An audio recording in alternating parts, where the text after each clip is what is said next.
Okay, so I'm going to begin this chapter talking about toothpaste, but stick with me because this is actually super interesting. This chapter kicks off the fourth law of behavior change, which is make it satisfying. And in it, Clear suggests that if toothpaste was flavorless, we would do it a lot less. And now I'm having a bit of a crisis. I care about the health of my teeth, but now that I think about it, the biggest reason why I brush them is because I like my mouth feeling fresh. And the toothpaste people know this. What else in my life do I do for a reason I haven't realized yet? Clear says that the good feeling we get after brushing our teeth provides a small pleasure that is enough to make us want to do it again tomorrow. This, he says, is the secret behind the fourth law of behavior change. Make it satisfying. By the end of this video, we'll explore how to harness instant gratification for building good habits that last, and why focusing on the immediate rewards is crucial in a world where many benefits are delayed. So stick around until the end and feel free to drop your thoughts in the comments below, as I'd love to hear what you think.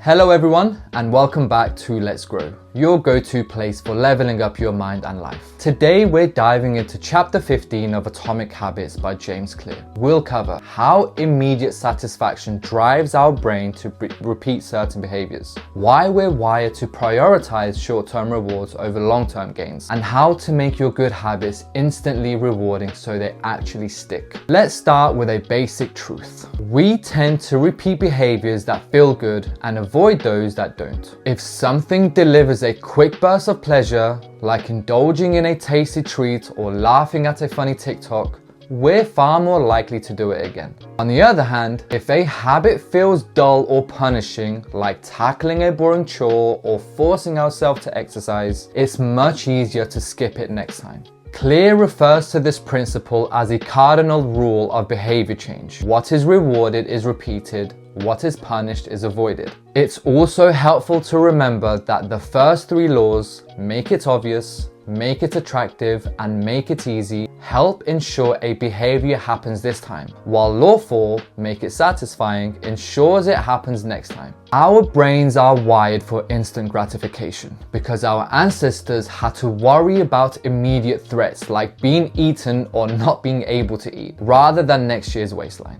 As a result, we often choose what feels good now, even if it's problematic for the future. Why would someone smoke if they know it increases the risk of lung cancer? Because it reduces stress by easing nicotine cravings, and the negative effects aren't immediately clear.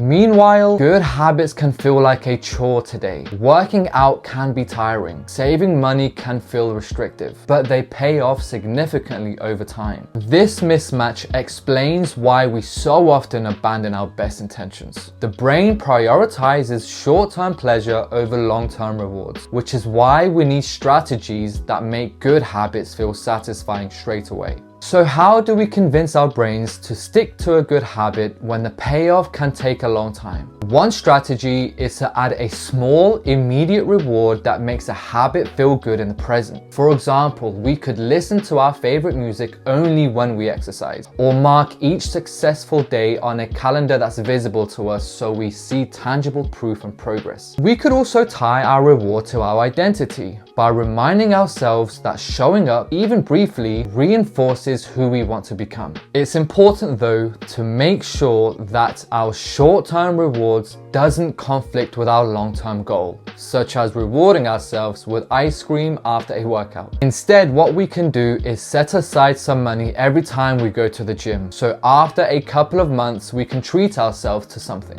Even though we're drawn to immediate rewards, it's crucial to keep the big picture in mind. Visualizing our future self, healthier, wealthier, or more skilled, can help bridge the gap between short-term discomfort and long-term benefit. Going back to video 8, we could also try temptation bundling, where we pair a task we want to do, like studying, with a treat we already enjoy, like sipping a latte. Celebrating small wins along the way, whether by logging them, sharing them, or simply taking a moment to feel proud, can also keep us motivated. In summary, chapter 15 reminds us that we're naturally wired for instant gratification, which can derail our long-term goals if we don't plan for it. By making good habits satisfying right away, we tip the scales right away for healthy, productive actions. Add a bit of immediate pleasure to reinforce your habits. Maybe a check mark on the calendar or a brief reward that matches your goals, and you'll find it much easier to stay consistent. Over time, as our identity shifts and the bigger rewards start to show, the habit will start to feel more and more like second nature. And that's a wrap on chapter 15 of Atomic Habits. If you found this video useful, please give it a thumbs up and subscribe to the channel for more content on leveling up your mind and life. Feel free to let me know your thoughts on the chapter in the comments below, as I'd love to know what they are.